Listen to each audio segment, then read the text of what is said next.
Hola, ¿cómo estás? Bienvenido una vez más a la Biblia en un año de forma cronológica y en esta oportunidad vamos a estar leyendo el libro de Primera de Samuel, capítulo 14, 15 y 16 y dice la palabra de Dios.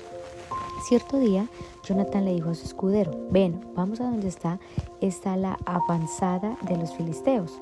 Pero Jonatán no le dijo a su padre lo que pensaba hacer. Mientras tanto, Saúl y sus 600 hombres acamparon en las afueras de Gibea, alrededor del árbol de granadas de Migrón. Entonces, entre los hombres de Saúl estaba Ahís, el sacerdote, que vestía el efod, el chaleco sacerdotal.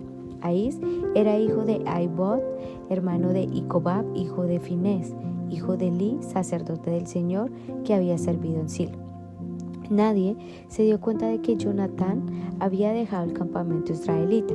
Para llegar al puesto avanzado de los filisteos, Jonatán tuvo que descender de entre los peñascos llamados Boses y Sene. Un peñasco estaba al norte frente a Micmas, el otro estaba al sur delante de Geba. Crucemos hasta la avanzada de esos paganos, le dijo Jonatán a su escudero. Tal vez el Señor nos ayude, porque nada puede detener al Señor. Él puede ganar la batalla, ya sea que tenga muchos guerreros o solamente unos cuantos. Haz lo que mejor te parezca, respondió el escudero. Estoy contigo, decidas lo que decidas. Muy bien, le dijo Jonatán. Crucemos y dejaremos que nos vean. Si nos dicen quédense donde están o los mataremos, entonces nos detendremos y nos subiremos hacia ellos. Pero si nos dicen suban y peleen, entonces subiremos. Esa será la señal del Señor de que nos ayudará a derrotarlos. Cuando los filisteos vieron que se acercaban, gritaron: miren, los hebreos salen de sus escondites. Entonces los hombres de la avanzada le gritaron a Jonatán: suban aquí y les daremos una lección. Vamos, sube detrás de mí, le dijo Jonatán a su escudero, porque el Señor nos ayudará a derrotarlos. Así que escalaron usando pies y manos. Entonces los filisteos caían ante Jonatán y su escudero. Mataba a los que venían por detrás. Mataron a unos 20 hombres en total y sus cuerpos quedaron dispersados en una especie de cuarta hectárea. De repente, el ejército de los filisteos se llenó de pánico, tanto los que estaban en el campamento como los que estaban en el campo, hasta las avanzadas y los destacamentos de asalto. Y en ese preciso momento, un terremoto y todos aquellos estuvieron aterrorizados. Entonces los centinelas de Saúl en Gibea de Benjamín vieron algo muy extraño. El inmenso ejército filisteo comenzó a dispersarse entre las direcciones. Pasen lista y averigüen quién falta, ordenó Saúl. Y cuando hicieron el reencuentro, descubrieron que Jonatán y su escudero no estaban. Entonces Saúl le gritó a Ahís: trae el efod aquí, pues en este tiempo Ahís llevaba puesto el efod delante de los israelitas. Pero mientras Saúl hablaba con el sacerdote, la confusión en el campamento de los filisteos era cada vez más fuerte. Entonces Saúl le dijo al sacerdote: no importa, vamos ya. Enseguida Saúl y sus hombres corrieron a la batalla y encontraron que los filisteos estaban matándose unos a otros. Había una terrible confusión en todas partes. Aún los hebreos, que anteriormente se habían unido al ejército filisteo, se rebelaron y se reunieron a Saúl y a Jonatán y al resto de los israelitas. De igual manera, los hombres de Israel que estaban escondidos en la zona montañosa de Efraín, cuando vieron que los filisteos huían, se unieron a la persecución. Así que en ese día el Señor salvó a Israel y la recia batalla se extendió aún más allá de Bet-Aven. Ahora bien, ese día los hombres de Israel quedaron agotados porque Saúl había puesto bajo juramento diciendo: que caiga una maldición sobre cualquiera que coma antes del anochecer, antes de que me vengue por completo de mis enemigos. De manera que nadie comió nada en todo el día, aun cuando en el suelo del bosque todos habían encontrado panales de miel. Así que no se atrevieron a tocar la miel por miedo al juramento que habían hecho. Pero Jonatán no había escuchado la orden de su padre y metió la punta de su vara en un panal y comió la miel. Después de haberla comido, cobró nuevas fuerzas. Pero uno de los hombres lo vio y le dijo: tu padre obligó al ejército a que hicieran un juramento estricto, que cualquiera que comiera algún alimento hoy sería maldito. Por eso todos están tan cansados y desfallecidos. Mi padre nos ha creado dificultades a todos, exclamó Jonatán. Una orden como esta solo puede causarnos daño. Miren, cómo he cobrado nuevas fuerzas después de haber comido un poco de miel. Si a los hombres se les hubiera permitido comer libremente del alimento que encontraran entre nuestros enemigos, imagínense a cuántos filisteos más habríamos podido matar. Así que los israelitas persiguieron y mataron a los filisteos todo el día desde Micmas hasta Ajalón, pero los soldados iban debilitándose. Esa noche se apresuraron a echar manos del botín y mataron ovejas, cabras, ganado y becerro, pero los comieron sin escurrirles la sangre. Entonces alguien le informó a Saúl: mira, los hombres están pecando contra el Señor al comer carne que todavía tiene sangre. Eso está muy mal, dijo Saúl. Busquen una piedra grande y háganla rodar hasta aquí. Luego vayan y entren entre las tropas y díganles: tráiganme el ganado, las ovejas y las cabras. Mátenlos aquí y escúranles la sangre antes de comérsela. No pequen contra el Señor al comer carne que aún tiene sangre. Así que esa noche las tropas llevaron sus animales y los mataron allí. Luego Saúl construyó un altar al Señor. Fue el primer altar que él construyó al Señor. Después Saúl dijo: persigamos a los filisteos toda la noche y saqueemos sus bienes hasta el amanecer. Destruyamos hasta el último hombre. Sus hombres respondieron: haremos lo que mejor te parezca. Pero el sacerdote dijo: primero consultemos a Dios. Entonces Saúl le preguntó a Dios: ¿debemos perseguir a los filisteos? ¿Nos ayudarás a derrotarlos? Pero Dios no respondió ese día. Entonces Saúl dijo a los líderes: algo anda mal. Que vengan aquí todos los comandantes de mi ejército. Debemos descubrir qué pecado se ha cometido hoy. Juro por el nombre del Señor, quien rescató a Israel, que el pecador morirá, aun si fuera mi propio hijo Jonatán. Pero nadie se atrevió a decirle cuál era el problema. Entonces Saúl dijo: Jonatán y yo nos pondremos aquí y todos ustedes se pondrán allá. Y el pueblo respondió a Saúl: lo que mejor te parezca. Entonces Saúl oró: oh Señor Dios de Israel, por favor muéstranos quién es el culpable y quién es el inocente. Entonces hicieron un sorteo sagrado y Jonatán y Saúl fueron señalados como culpables y los demás declarados como inocentes. Después dijo Saúl: ahora hagan otro sorteo para señalar si es Jonatán o soy yo. Entonces Jonatán fue indicado como el culpable. Dime lo que has hecho, le preguntó Saúl a Jonatán. Probé un poco de miel, admitió Jonatán, pero solo fue un poco en la punta de mi vara. ¿Merece eso la muerte? Sí, Jonatán, dijo Saúl, debes morir. Que Dios me castigue e incluso me mate si no muero por esto. Pero la gente intervino y le dijo a Saúl: Jonatán ganó esta gran victoria para Israel. ¿Debe morir? De ningún modo, tan cierto como que el Señor vive, que ni un solo cabello de su cabeza será tocado, porque hoy Dios lo ayudó a hacer esta gran proeza. De modo que la gente salvó a Jonatán de la muerte. Entonces Saúl llamó a su ejército y no persiguieron más a los filisteos, y los filisteos volvieron a sus casas. Cuando Saúl aseguró su posición de rey sobre Israel, peleó contra sus enemigos en todas las direcciones, contra Moab, Amón, Edom, los reyes de Soba y los filisteos. Y donde quiera que iba, obtenía la victoria. Realizó grandes proezas y conquistó a los amalecitas, y así salvó a Israel de todos aquellos que lo habían saqueado. Los hijos de Saúl eran Jonatán, Isobed y Malquisua. También tuvo dos hijas, Merab la mayor y Mical. La esposa de Saúl era Ahinoam, la hija de Ahimaaz. El comandante del ejército de Saúl era Abner, hijo de Ner, tío de Saúl. Cis, el padre de Saúl, y Ner, el padre de Abner, eran hijos de Abiel. Los israelitas pelearon constantemente con los filisteos durante toda la vida de Saúl. Así que cada vez que Saúl veía a un joven fuerte y valiente, lo reclutaba en su ejército. Capítulo 15. Cierto día Samuel le dijo a Saúl: fue el Señor quien me dijo que te ungiera como rey de su pueblo Israel. Ahora escucha este mensaje del Señor. Esto es lo que el Señor de los ejércitos celestiales ha declarado. He decidido ajustar cuentas con la nación de Amalec por oponerse a Israel cuando salió de Egipto. Ve ahora y destruye por completo a toda la nación amalecita: hombres, mujeres, niños, recién nacidos, ganado, ovejas, cabras, camellos y burros. Entonces Saúl movilizó a su ejército en Telaim. Eran 200,000 soldados de Israel y 10,000 hombres de Judá. Después, Saúl y su ejército fueron a una ciudad de los amalecitas y se pusieron al acecho en el valle. Saúl envió esta advertencia a los eneos: apártense de donde viven los amalecistas o morirán junto con ellos, pues ustedes fueron bondadosos con el pueblo de Israel cuando salió de Egipto. Así que los eneos empacaron las cosas y se fueron. Luego Saúl mató a los amalecitas desde Javila hasta llegar a Shur, al oriente de Egipto. Capturó a Agag, el rey amalecita, pero destruyó por completo a todos los demás.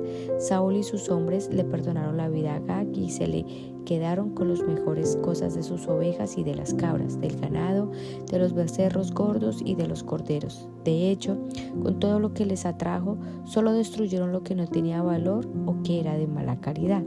Luego el Señor le dijo a Samuel: lamento haber hecho a Saúl rey, porque no me ha sido leal y se ha negado a obedecer mi mandato.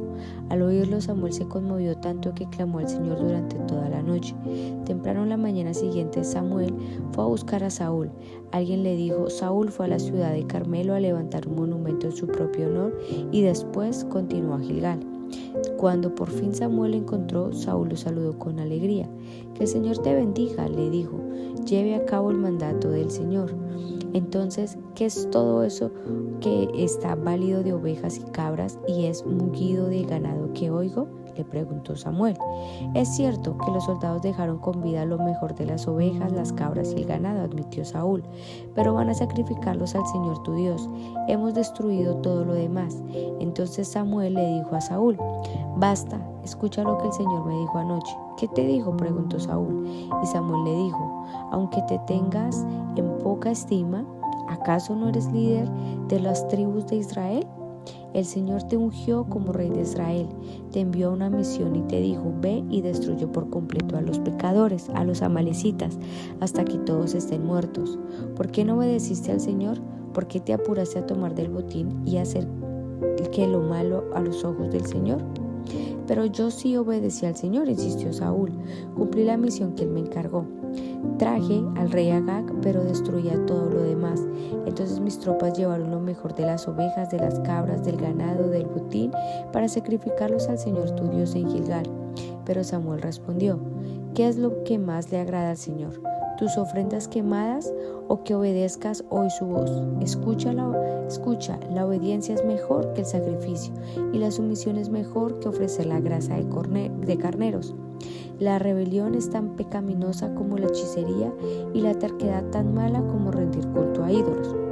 Así que, por cuanto has rechazado el mandato del Señor y Él te ha rechazado hoy como rey. Entonces Saúl le confesó a Samuel: es cierto, he pecado, he desobedecido tus instrucciones y el mandato del Señor, porque tuve miedo del pueblo y por eso hice lo que ellos me pidieron. Pero ahora, por favor, perdona mi pecado y regresa conmigo para que pueda adorar al Señor. Pero Samuel respondió: no volveré contigo, ya que tú rechazaste el mandato del Señor. Él te ha rechazado como rey de Israel. Cuando Samuel se dio vuelta para irse, Saúl trató de detenerlo y rasgó el borde de su túnica. Entonces Samuel le dijo: hoy el Señor te ha arrancado el reino de Israel y se lo ha dado a otro, a uno que es mejor que tú, y aquel que es la gloria de Israel.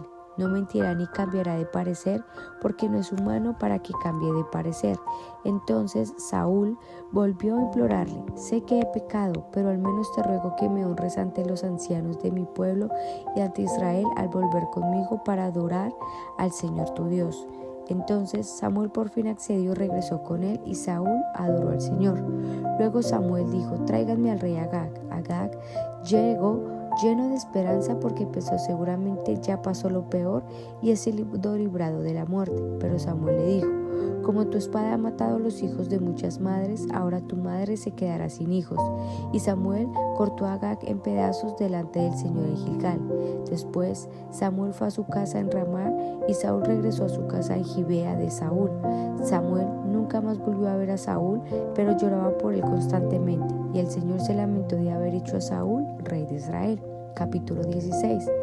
Ahora bien, el Señor le dijo a Samuel: ya has hecho suficiente duelo por Saúl, lo he rechazado como rey de Israel, así que llena tu frasco de aceite de oliva y ve a Belén. Busca a un hombre llamado Isaí que vive allí, porque he elegido a uno de sus hijos para que sea mi rey. Pero Samuel le preguntó: ¿cómo puedo hacerlo? Si Saúl llega a enterarse me matará. Lleva contigo una novilla, le contestó el Señor, y di que has venido para ofrecer un sacrificio al Señor. Invita a Isaí al sacrificio y te mostraré a cuál de sus hijos ungirás para mí. Así que Samuel hizo como el Señor le indicó. Cuando llegó a Belén, los ancianos del pueblo salieron al encuentro temblando. ¿Qué pasa?, le preguntaron. ¿Vienes en son de paz? Sí, contestó Samuel, vine para ofrecer un sacrificio al Señor. Purifíquense y vengan conmigo al sacrificio. Luego Samuel realizó el rito de purificación para Isaí y sus hijos y también los invitó al sacrificio. Cuando llegaron, Samuel se fijó en Eliab y pensó, seguramente este es el ungido del Señor. Pero el Señor le dijo a Samuel, no juzgues por su apariencia o por su estatura o por su estatura, porque yo lo he rechazado. El Señor no ve las cosas de la manera en que tú las ves. La gente juzga por las apariencias, pero el Señor mira el corazón. Entonces Isaí le dijo a su hijo Abinadab que caminara delante de Samuel, pero Samuel dijo, este no es el que el Señor ha elegido. Después Isaí llamó a Simea, pero Samuel dijo, tampoco es este a quien el Señor ha elegido. De la misma manera Isaí le presentó sus 7 hijos a Samuel, pero Samuel le dijo, el Señor no ha elegido a ninguno de ellos. Después Samuel le preguntó, ¿son estos todos los hijos que tienes? Queda todavía el más joven, contestó Isaí, pero está en el campo cuidando las ovejas y las cabras.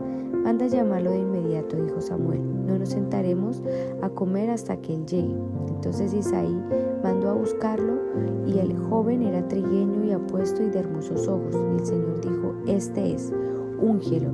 Al estar David de pie entre sus hermanos, Samuel tomó el frasco de aceite de oliva que había traído y con este ungió a David con el aceite.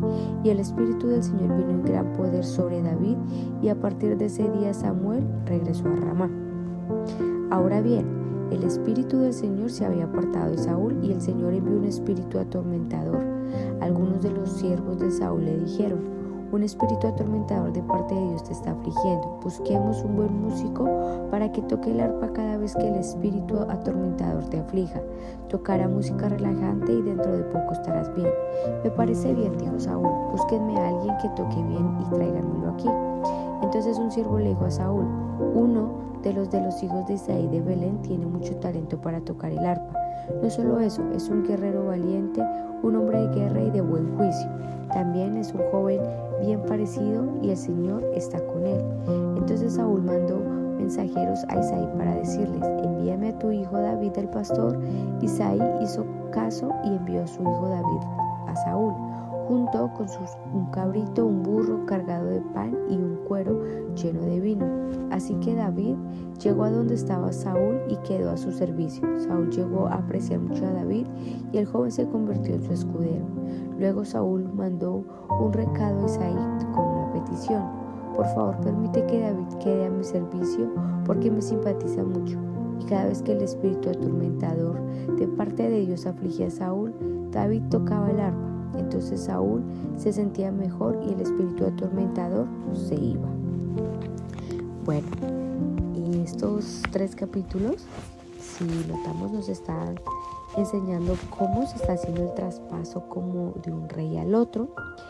Y el traspaso no se hace físicamente en el momento, sino de una forma espiritual, donde Dios rechaza un corazón que decidió apartarse de Dios, y ahora mira un corazón que, aunque era el más pequeño, era el que precisamente Dios quería, un corazón conforme al de Él.